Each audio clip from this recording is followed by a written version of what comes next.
Geralmente o que põe as pessoas nas dívidas são os gastos picados e aqueles gastos que não são planejamento mensal. E ela não percebe que quando ela parcela demais, por mais que matematicamente seja interessante, chega uma hora que ela perde liberdade. A pessoa, quando olha o orçamento dela, aparentemente funciona.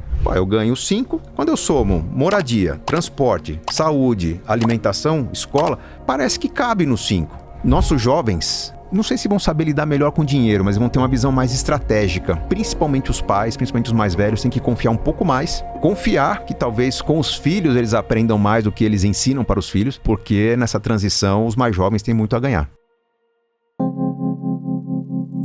Uma pessoa que tá mal financeiramente, qual que é o primeiro passo? Você tá ruim, tá tudo descasado, qual que é o primeiro passo? Bom, o primeiro passo é parar e pensar.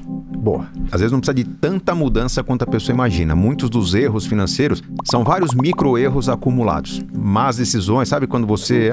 o streaming, vou pagar R$10 a mais aqui e, inclui isso aqui no meu pacote. Não, mas, puxa, não olha o condomínio, tá pagando coisa que não precisa, tem seguro que não precisa. Quando você mapeia o seu orçamento, só de construir o orçamento. Pode ser no Excel, pode ser um aplicativo, a gente usa muito Minhas Economias, que é um aplicativo gratuito, não é vinculado a banco algum, mas você pode montar o seu orçamento. Só de você ter consciência do que você gasta, você já muda comportamento.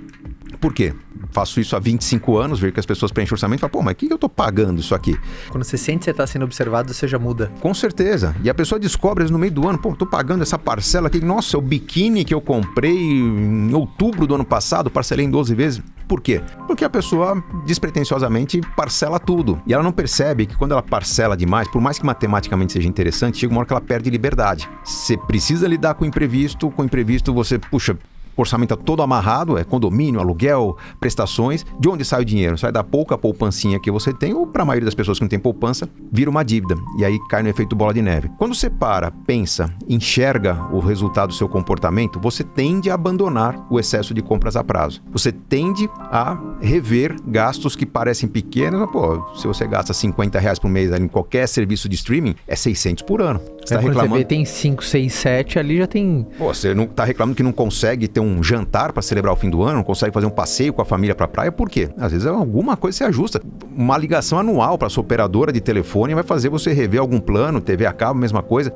Vários serviços que hoje em dia a gente assina, né? O pessoal entra lá na Apple Store, no Google Play, às vezes nem vê, vai no automático, vai renovando. Então, quando você faz aquela faxina, você vai encontrar boa parte do alívio financeiro que você poderia encontrar. Tem uma forma mais importante de aliviar, que é quando você pensa e revisa o estilo de vida.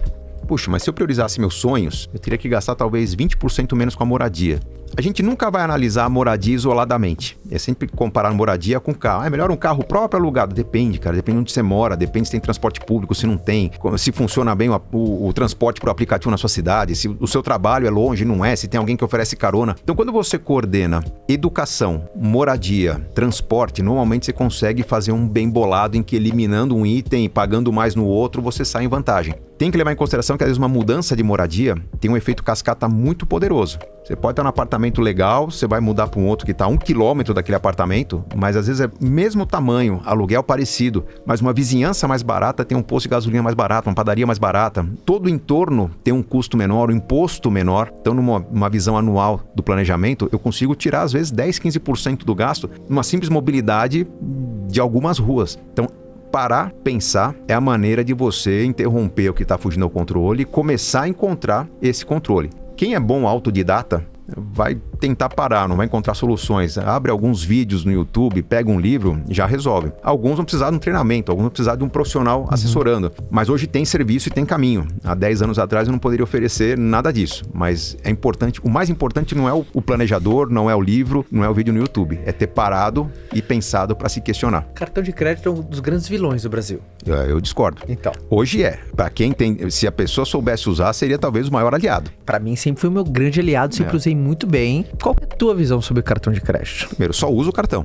Tá. Eu não uso nem dinheiro, nem débito há muitos anos. Eu usei meu cartão de débito esses dias, já não funcionava. Porque eu também só uso cartão de crédito. Eu conheço pessoas que têm 4 ou 5 vezes mais de limite do que tem capacidade de geração de receita. Não tem problema. Porque ele chega, pega o cartão de um banco, aí eu falo assim, cara, só cuidado, porque às vezes o pior inimigo vai ser você mesmo. É mais importante que o limite é saber o quanto você está devendo para o cartão, porque toda compra a prazo, ela vai comprometendo o seu limite a longo prazo. Você pode estar gastando uma fatura de R$3.000, mas ter nos próximos meses 12 mil para pagar. Importante é saber que tudo isso que você tem a pagar, você tenha pelo menos uma reserva de emergências que cubra isso. Caso você perca o emprego, você tem que honrar o cartão, fora outros gastos. Então, tem que ter certeza da capacidade. Quanto mais você gasta no cartão, maior tem que ser a reserva de emergência. Mas qual a visão de Gustavo Cerbasi sobre cartão de crédito? É vilão? Não é? Não, sabendo usar ele não é vilão. Por quê? Você sabe o quanto você gasta com a sua moradia. Sim. Se for própria, você não paga nada, mas paga o condomínio, paga imposto, mas os grandes números a gente não esquece. A gente sabe quanto custa a escola dos filhos, a gente sabe quanto custa a prestação do carro. Não são esses números que bagunçam as finanças. Geralmente o que põe as pessoas nas dívidas são os gastos picados, né? O quanto gastou num passeio, o quanto gastou num lazer.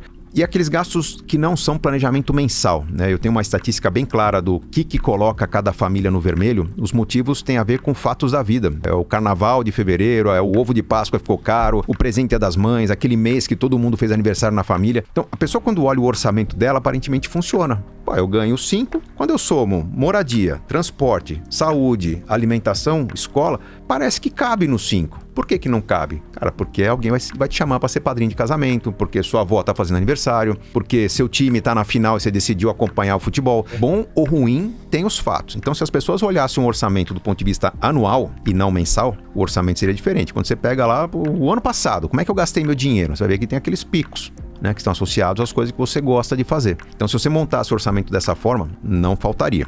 Geralmente esses gastos avulsos não vêm num boleto, não vêm numa programação, num débito automático. São coisas que você vai, vou alugar uma roupa, vou resolver o problema, vou pagar um remédio, né? Então, geralmente, se você paga aquilo com o cartão, já tem um facilitador que, sendo planejado ou não, no cartão tudo vai ser pago na mesma data. Tem a data de vencimento do cartão, então você vai tomar uma decisão por mês do quanto resgatar dos seus investimentos ou do quanto deixar dinheiro na conta que é para pagar aquele cartão. Acabaram, as demais decisões financeiras estão lá planejadas. É o dia do débito automático, você pode planejar um resgate automático também. Tudo entra mais ou menos numa esteira do automático quando você sabe que o cartão vence num dia X, você no seu planejamento estabelece um valor para esse cartão, não precisa dizer quanto que é jantar fora, quanto que é presente, quanto que é lazer, você vai administrar o todo. E se você estabeleceu que a sua meta de gastar no cartão é R$2.000, por exemplo, chegou no meio do mês, olha a fatura, o extrato parcial. Puxa, já gastou 1.200, passou da metade. Então, segura o cartão na segunda quinzena. A chance de errar é bem menor. Então, o erro de quem usa cartão é acreditar que, puxa, mas quando vencer, eu rolo a fatura, né? Vou parcelar. Não pode, é muito caro. É importante quitar a fatura na data. Por que crédito e não débito?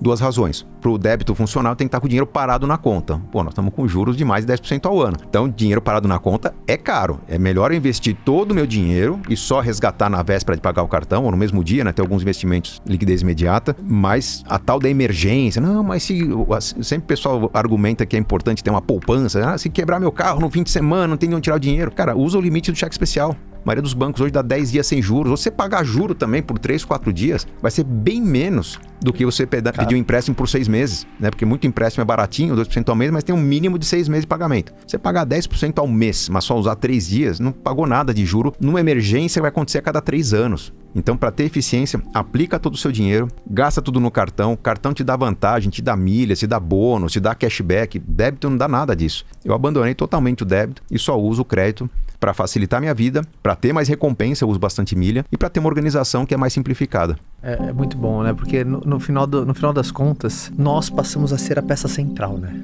Tem que ser, cara. Nós temos que construir nossa vida. Eu acho que quem me inspirou muito a isso, na verdade não foi uma pessoa, foi uma sociedade, cara. Eu morei no Canadá há um tempo, em 2004. No Canadá, desconsiderando o tédio, né? Que as coisas funcionam tão bem, chega uma hora que você tá com medo. Alguma coisa tem que dar errado nesse país, né? Tudo funciona muito bem. Mas o que me chamou a atenção no Canadá é que cada família se comporta como uma ilha. Eles não se socializam tanto quanto os brasileiros. Isso é um ponto forte nosso, tá? Sim. Eu admiro a socialização dos brasileiros. Só que como cada família é uma ilha, cada família decide o seu rumo, o que vai fazer de forma bem independente. Chegou a primavera, o pessoal quer fazer trilha, uma família vai para uma montanha, outra vai para outra, talvez uma esbarre na outra, né? Se cumprimenta, mas cada um vai fazer churrasquinho num canto diferente do lago. Isso faz com que eles deem menos importância para a opinião dos outros. Então eles são mais independentes, eles são mais autônomos, eles confiam mais neles mesmos. Nós somos muito inseguros.